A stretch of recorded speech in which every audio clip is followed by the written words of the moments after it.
Ayah Oshima Yukari ungkap komunikasi terakhir dengan sang putri sebelum kejadian.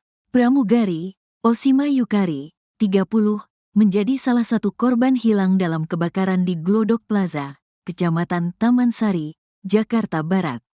Ayah korban, yaitu Edi Sunarsono alias Sony, mengungkapkan momen terakhir sebelum Oshima Yukari menjadi korban hilang dalam kebakaran di Glodok Plaza. Ia menyebut, Oshima sempat mengucapkan selamat Natal dan Tahun Baru kepada dirinya dan keluarga. Komunikasi ke saya terakhir itu pas Natal. Dia ngucapin, "Bapak, Ibu, selamat Natal dan Tahun Baru ya," kata Sony di kediamannya, Kendala, Jawa Tengah, Minggu, tanggal 19 Januari tahun 2025, dilansir Tribun Jateng. Ia juga mengaku sempat bertemu Oshima saat acara kesenian di Taman Mini Indonesia Indah, TMI, Jakarta pada Minggu, tanggal 1 Desember tahun 2024. Di sisi lain, Sony merasakan firasat terhadap putrinya yang terlihat berbeda dari biasanya saat pertemuan itu. Sony, rupanya juga sempat mengunggah foto putrinya di media sosial.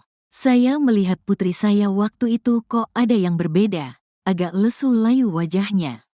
Tapi tidak saya kasih tahu ke putri saya," ungkapnya. Dengan wajah penuh ketegaran, Sony mengungkapkan bahwa putrinya bakal berulang tahun ke-30 pada Maret tahun 2025.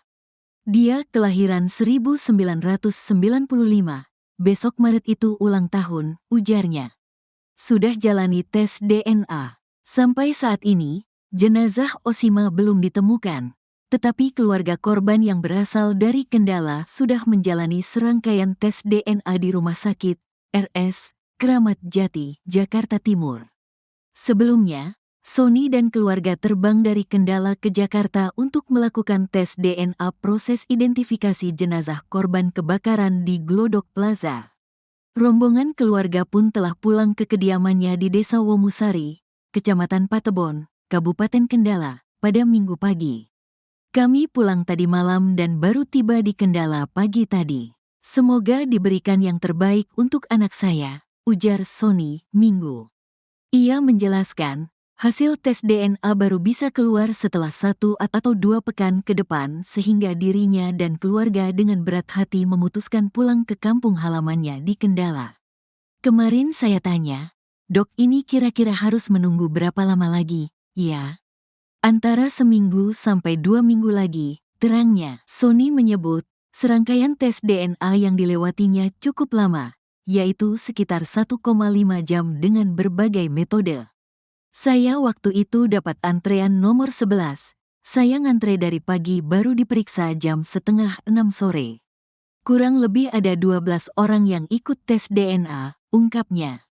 Ia pun berharap proses identifikasi bisa selesai lebih cepat sehingga jenazah putrinya bisa segera dibawa ke Kendala untuk dimakamkan. "Jasad anak saya akan tetap bawa ke sini pulang ke Kendala apapun yang terjadi. Karena semua keluarganya ada di sini, dia juga lahir di sini," ujarnya. Proses identifikasi jenazah. Proses identifikasi jenazah korban kebakaran Glodok Plaza yang dilakukan di RS Polri Kramat Jati masih berjalan. Identifikasi dilakukan dengan mencocokkan data pembanding antemortem meliputi sidik jari, gigi, dan DNA diberikan pihak keluarga, dengan data postmortem dari jenazah korban. Kabid Disaster Victim Identification, DVI, Rodokpol Pusdokes Polri, Kombes Ahmad Fauzi mengatakan, secara prosedur identifikasi lewat pencocokan data DNA membutuhkan waktu 2 pekan. "Pengalaman kami, dari operasi DVI, itu 1-2 minggu ya.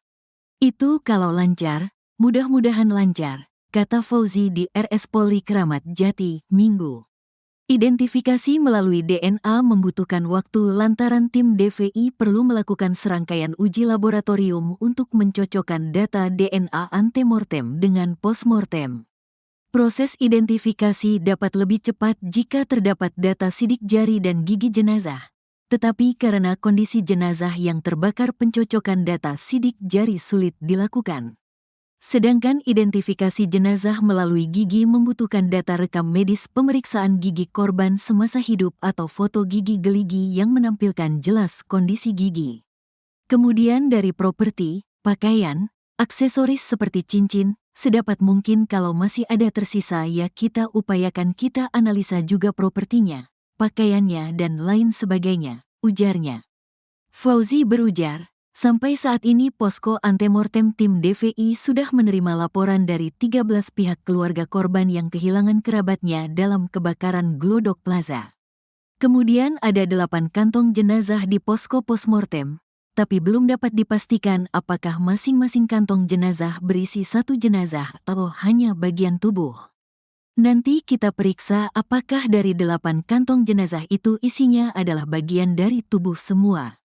Atau cuma serpihan dari bangunan sekitarnya dan sebagainya, kan kita enggak tahu, tuturnya.